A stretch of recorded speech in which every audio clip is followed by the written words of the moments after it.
Hey everyone, welcome back into the Great Plains podcast, where we talk about Great Plains standout players from across all the Midwest and Great Plains, and even down into Florida sometimes. I want to talk about the game I went to this Friday was Sabetha versus Silver Lake. Silver Lake is the perennial state powerhouse. They starting a freshman quarterback this year. Doing pretty good. Kipton Kruger, he's a really good quarterback, 2029 of course, but they're starting him. So they had a really good season. Then Sabetha, who has the guy that I've talked about on every single episode of the podcast, William Vuce, is Sabetha's running back, and he does everything. He does it.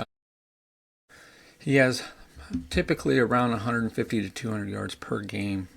But he's not really well publicized other than the Great Plains podcast here.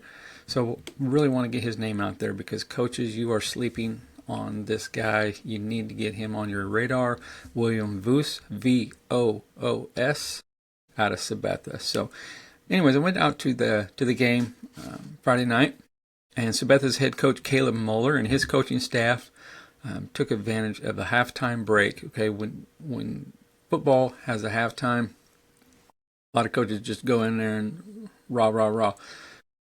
Coach Moeller did exactly what you're supposed to do at a halftime. You're supposed to make adjustments. So going in at the half, they were down 7-0, and they came back to win. So here's my write-up on that game. Sabetha won 28-16. Silver Lake started scoring off with a 22-yard touchdown pass from 2029 quarterback Kipton Kruger to Dane Johnson.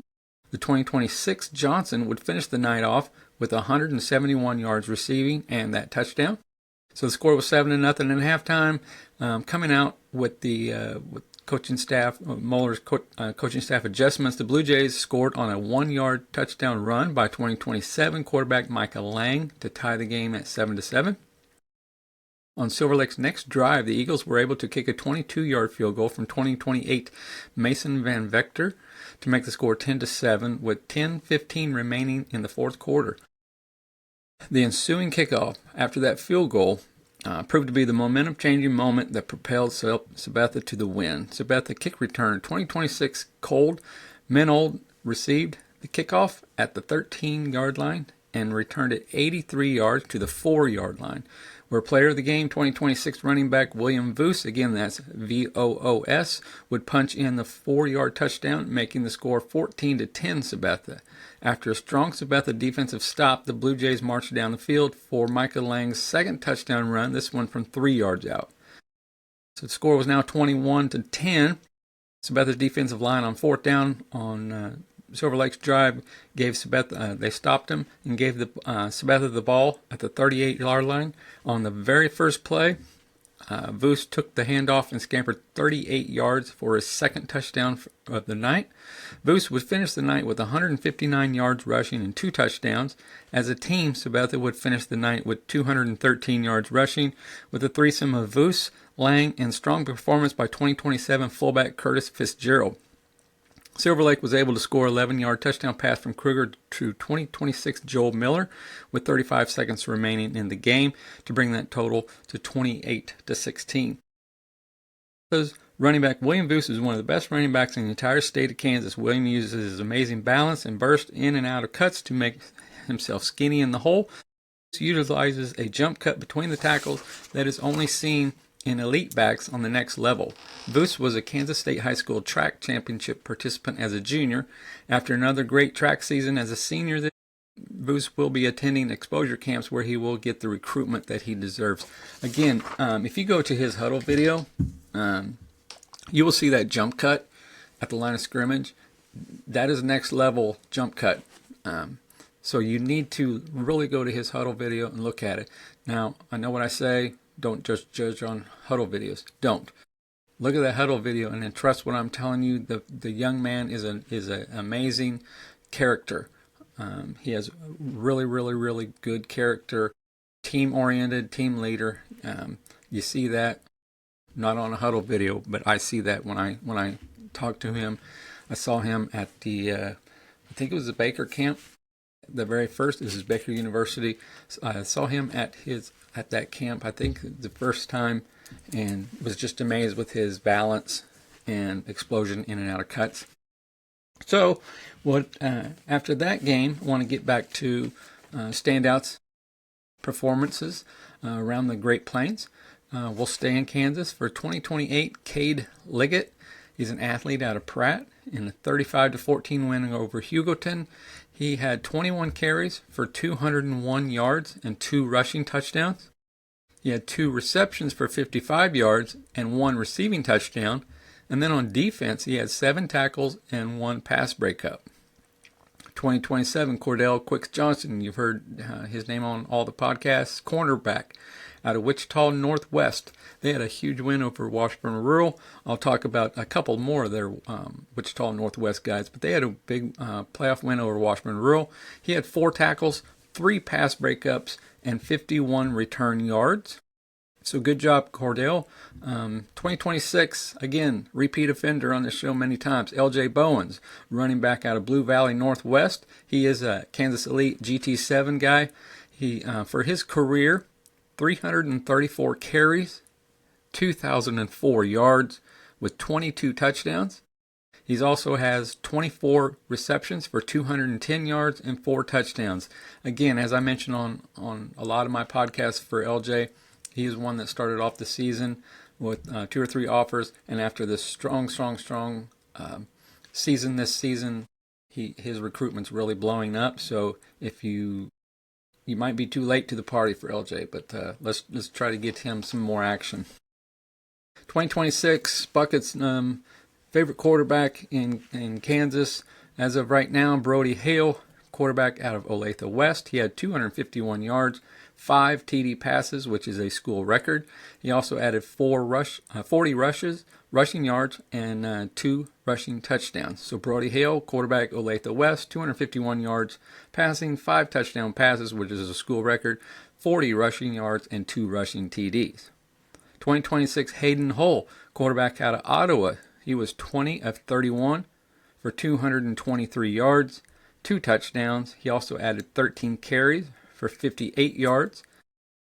2026, I told you I was going to tell you more about Wichita Northwest. This is the best route running wide receiver in Kansas. It is Griffin Baker, wide receiver in Wichita Northwest. Against that rural team in that win, he had 4 catches for 70 yards and 1 touchdown. He has offers from Northwest Missouri State and Hutchinson. Again, he is the best route runner in Kansas. So coaches, if you need a dominant possession type route running, just absolute, he is a great possession receiver. No matter what you need, he's going to make that catch. So you really need to get in on Griffin Baker. He's a old Wichita Wheat, so he's been coached really well in 7-on-7s as well. So get in on Griffin Baker. 2026, this guy is really blowed up. He had a Tulsa offer early in the year, but he's getting a lot more. He is probably, well, they are the number 1 team in the state right now, out of Mays, Braden Mayovela. He's a quarterback and wide receiver, plays both. They moved him to, he played quarterback, then he moved to wide receiver, and then he moved him back to quarterback because they had an injury to the quarterback. A couple of his offers are for wide receiver, but he's getting more recruiting action as a quarterback now. In a 53-34 win over Wichita East, he had 350 rushing yards with 6 touchdowns and 1 passing touchdown. Now, the 1 passing touchdown was for 24 yards. So his 5 rushing TDs were 76, 78, 70, 44, and 2 yards. So that's amazing night rushing for the quarterback Braden Mayovela out of Mays. Again, he has a Tulsa offer. I think he has a Missouri offer too, possibly. I know he has an Iowa Western offer. Again, 6 TDs, 1 passing touchdown of 24 yards. His 5 rushing TDs were 76, 78, 70, 44, 2 yard touchdowns for Braden Mayovela. 2027, Xavier Miller. He is a Kansas Colt, and he's a wide receiver out of Lincoln. He had 10 catches for 112 yards, 2 receiving touchdowns, and 1 rushing touchdown. I cannot wait to see this guy play for Kansas Colts. Just got told this week that he's going to be a member of that team, so I will see him at the 7-on-7s and get him some real good exposure. So Xavier Miller, 10 catches, 112 yards, 2 receiving touchdowns, 1 rushing touchdown. He's out of Lincoln High School in Kansas. Longtime Kansas Colts, Zane Farney, amazing running back here out of Sterling. He has Sterling really probably my favorite to bring home the state championship. In the regional championships this last weekend, he had 270 yards, which is, and he carried a 19-yard average per carry in that game. With 270 yards, he had 19 yards per carry. He is the number 15 all-time rusher in Kansas. He also had 4 rushing touchdowns in that game. But yeah, he's the number 15 all-time rusher in Kansas. That's Zane Farney, running back out of Sterling, and he will be he's a Kansas Colt. Then we go to 2027. Joseph Mortensen, linebacker, running back out of Manhattan. This is another great character guy. Combines the physical abilities and football knowledge along with a great character. Really good young man. A 45-6 win over Wichita Northeast. He only played 1 quarter because it was of the score. He had 30 yards rushing with 2 rushing touchdowns. He also had 1 catch of 24 yards, and that was for a touchdown as well. So 3 touchdowns, 2 rushing, 1 receiving. Then on defense, he allowed 0 catches, and he was targeted 3 times, and he did not allow a catch. So great game by Joseph Mortensen, linebacker, running back out of Manhattan. 2026, again, Wichita Northwest. This young man is a very possibly top 2 or 3 running backs in the state. Augie Fast, running back out of Wichita Northwest. 23 carries, 273 yards, 5 touchdown rushes. He is a Northwest Missouri State commit, and for the year he has over 1,400 yards and 26 touchdowns for Augie Fast. Again, they beat Washburn Rural in that game. Augie Fast, running back, Wichita Northwest. 26, Dominic Falco out of Wamego. He's a wide receiver. I've had him on a couple shows. For the season, last week he surpassed the 1,100 yards receiving, which is a school record. He has 15 receiving touchdowns, which is 1 touchdown away, and so he'll probably get that. He's still in the playoffs, so he'll probably hit that school record as well. And they will be playing against Augusta next week in the playoffs. Dominic Falco, Wamego, for the year, over 1,100 yards receiving, which is a school record. 15 receiving touchdowns, which is 1 away from a school record. Dominic Falco, Wamego. So that's the Kansas guys. Let's go down to Oklahoma to a guy I saw at the KU camp. Quarterback Colby Watson out of Grove. He's a 6'4", 220, so he's got really good D1 size right now. He just had his Colorado School of Mines visit. He has offers from William Jewell, Northeastern State, and Northwestern College. Versus Skiatook, he had 354 yards and 2 touchdowns. Again, quarterback Colby Watson out of Grove. Then we had Jalen Davis, who's a wide receiver out of Deer Creek. I saw him at, I believe, the K-State camp. He has an offer from Central Oklahoma and Sterling, and he's a really shifty wide receiver. He has 10 receptions, 140 yards for 2 touchdowns versus Mustang. 2027, Kason Delgado is a quarterback out of Muskogee. He was 19 of 25 for 347 yards. He also had 28 yards rushing, but he had 6 touchdowns on that game. So Kason Delgado, Muskogee, 19 of 25 for 347 yards passing, and he had 6 touchdowns to go along with his 28 yards rushing. So that's Oklahoma. Let's go up now to Nebraska. We have 2027 Austin Reuter. He's a linebacker out of Millard North. For the season, these are really impressive stats. 51 total tackles, 7 tackles for loss, 3 sacks, 25 solo tackles, and he also is a big-time fourth down back for Millard North. He is 4 for 4 on fourth down attempts, and he also has 3 rushing TDs. So he is a wonderful linebacker and a fourth down back if you need a fourth down back to get you the first down. Austin Reuter, linebacker, running back out of Millard North. Then we go over to Missouri.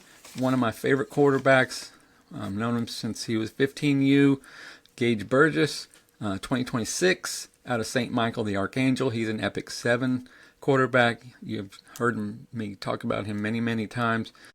This is in a win over Knobnoster, 63-21. He had 186 yards rushing with 3 rushing touchdowns.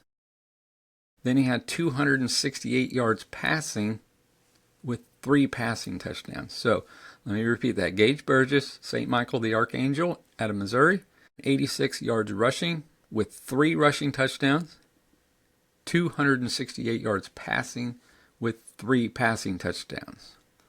He is one that I saw as a 15U quarterback that has, at 15, he had wonderful, wonderful mechanics. So, and he's one of them that I noticed because, as I've said, coaches want consistency. Consistency is more than winning. It's more than getting the good numbers. It is doing the mechanics correctly because it builds muscle memory. You got to consistency using your mechanics every time. So when a quarterback's warming up, he doesn't just throw flat-footed. He does everything right every time because, again, that builds muscle memory. Cade Burgess, St. Michael the Archangel. 2028, Braden Shelley out of Pembroke Hill, quarterback. He was 23 of 40 for 217 yards and 2 touchdown passes. He also added 25 rushing yards. 2026, Trey Baskerville, wide receiver athlete out of Platte County. He's Epic 7, many times mentioned on the show. In a 42-0 win over St. Pius, he had 4 catches for 146 yards and 1 touchdown. Trey is also a absolute wonderful young man. Character off the roof character. Very respectful young man. Go to his huddle video. I'd like to tell him and anybody that will listen, his huddle video is basically, he's a wide receiver with between the tackles running skills after he gets the ball. Amazing after the catch abilities. Trey Baskerville, wide receiver athlete out of Platte County. 2026, Rocco Marriott, which is Baskerville's quarterback. He had a visit to Missouri. My personal opinion is I think he will commit to Missouri, but that's just my opinion. 15 of 25 for 288 yards, 3 passing touchdowns. Then he ran the ball 14 times for 130 yards with 2 rushing touchdowns. So Rocco Marriott, Platte County, 15 of 25, 288 yards, 3 passing touchdowns, 4 rushes for 130 yards, and 2 rushing touchdowns. 2027, talk about him on every podcast. Colby McGehee, linebacker out of Neosho. He had 9 tackles, 6 solo, and 3 assists. He is my best linebacker in that region around the Missouri, Oklahoma, Arkansas area. He's my number 1 guy, and he will be playing for GC7 this 7-on-7 season. Look forward to seeing him. 2026, Colt Nolan. He's a running back out of Liberty. He had 18 carries, 162 yards, 2 rushing touchdowns. He is a 5'11", 205, and he runs 21 miles an hour. He's been clocked officially in pads 21 miles an hour at 5'11", 205 pounds. So really, really, really good running back there in Liberty. Colt Nolan, 18 carries, 162 yards, and 2 touchdowns.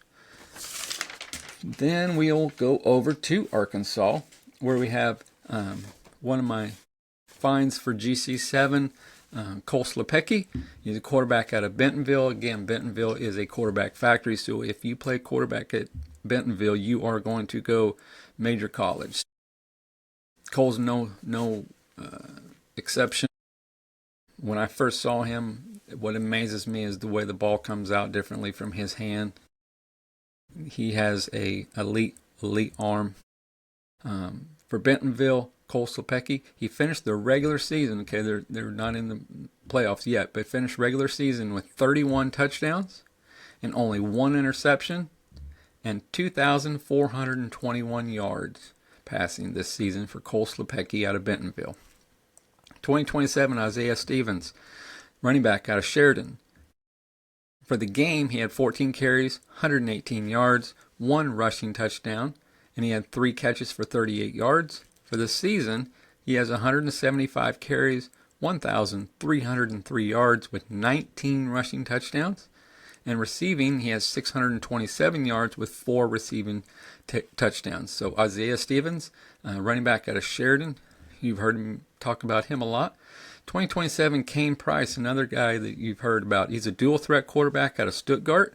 They are the number 1 seed in the playoffs with Kane at quarterback. He was 20 of 27 for 287 yards, 2 touchdown passes. He also carried the ball 25 times for 162 yards and 4 rushing touchdowns. So he had 6 touchdowns for the game, 4 rushing and 2 passing. Kane Price, dual threat quarterback out of Stuttgart. Let's go over to Ohio, where I have 2027 Killian O'Brien. He's a wide receiver out of Ashland. He had a great game, 3 catches, 118 yards with 2 touchdown passes. So that means he had 3 catches and 2 of them were touchdowns. That's Killian O'Brien, wide receiver out of Ashland. Then we go to Wyoming for a guy that I talk about almost every episode, Breck Reed. He's a wide receiver out of Sheridan. He is the fastest man in Wyoming. That is a fact. In his track records, he holds all the track records for the state of Wyoming. In a semifinal game, he had 3 touchdowns, 3 receptions for 54 yards. So he caught the ball 3 times, and he scored a touchdown all 3 times. And he also had a pick 6. So Breck Reed out of Sheridan, 3 receptions, 3 touchdowns, and 1 pick 6. And he played for Gain Sports. That's where I saw him first at. Gain Sports 7v7. 2027 Kentucky, state of Kentucky, Chance McPike out of Paducah. He is a 5P, one of my guys from 5P 7v7. Great organization over there at 5P. They're in the St. Louis area. Again, Chance McPike out of Paducah, Kentucky. He is a 4-star. He had 2 rushes for 91-yard touchdown and a 2-yard touchdown. So again, 2 rushes, 2 touchdowns. One was 91 yards and one was 2 yards. He also caught the ball 6 times for 55 yards. It's Chance McPike, a 4-star receiver out of Paducah, Kentucky. 2026 Iowa, Kyle Tracy out of Regina. He's a quarterback. In their win over Pleasantville, he was 14 of 16, so really accurate. 353 yards and 5 touchdown passes. So again, Kyle Tracy, a couple times on this show. Regina quarterback. Regina, Iowa. 14 of 16, 353 yards and 5 touchdown passes. Then we go down to Florida to finish things off. 2026 Crew Casey. He's a linebacker out of Nice. That's in the Jacksonville area. He had 10 tackles, 5 sacks, 1 forced fumble, and that's versus St. Augustine. Now, if you don't know Florida football, St. Augustine is one of the easily top 10 teams in the state of Florida. He had 10 tackles, 5 sacks, and 1 forced fumble against them. So that's my standouts for this season. This week. What I'd like to say to close out the show is I'd like to brag on DR Sports a little bit. We are, again, I know you've heard me say this many times, we are a boots on the ground, eyes on. Like I've seen all these players that I just mentioned, I've seen them play on NFHS or in person, whether it be 7-on-7, whether it be camps, whether it be NFHS or regular Friday nights. I've seen all these guys play. Okay. This past week, I seen an article on Twitter. I'm not going to say by the company because I'm not going to give them the pub, but it said top 27 quarterbacks in the Midwest. and it had Aiden Scott and it had Brett Leduc as two of their athletes, and the header photo was actually Aiden Scott. 2027 top quarterbacks. The problem with that is that Aiden and Brett Leduc are both 2026s. So what I'm trying to say is, at DR Sports and the platform, we don't just regurgitate stuff that we've heard. We don't just put stuff out there. We make connections with these players. Ask Aiden, ask Brett. I've talked to them, I've texted them. Ask all these players that I just mentioned if they have talked to me. They will tell you yes, because we build relationships with them through watching them, camps, 7-on-7, Friday nights, FHS. I'll see them and I'll contact them. We build relationships with them. So why is that important, coaches? Because these places don't make connections with these kids, so they don't see their character. That's what I like to push to you, the coaches. When you get a text from me highlighting this guy, it's because they've shown me wonderful character. I'm not going to send you a guy that I don't know anything about. I'm also not going to send you a guy that just because he has a great stat line, I'm putting him to you. Because again, I've seen wide receivers with wonderful stat lines, but they refuse to block downfield. Wide receiver in particular, their quarterback ran the ball a lot. He was an RPO. He ran the ball a lot. This wide receiver had wonderful stat lines. But when the quarterback left the pocket and started to run down the field, the wide receiver just stood there and he watched. He would not block. He knew he was supposed to. You could tell in his eyes he was supposed to, but he wouldn't. I'm not going to send you that guy, okay? Why? Because he's afraid to block. I'm not going to send you a wide receiver that just because he has good numbers. I'm going to send you, but he's afraid to block because he won't do you no good. So please, please, please listen to what I tell you. Please listen to what other DR7, DR Sports guys tell you. We don't just give you names of people, okay? We have done the research, and you can trust our talent evaluations. So please, coaches, listen when I send these guys to you. Please give them a look. So thank you for joining. Appreciate all of you. Great job. Keep it up.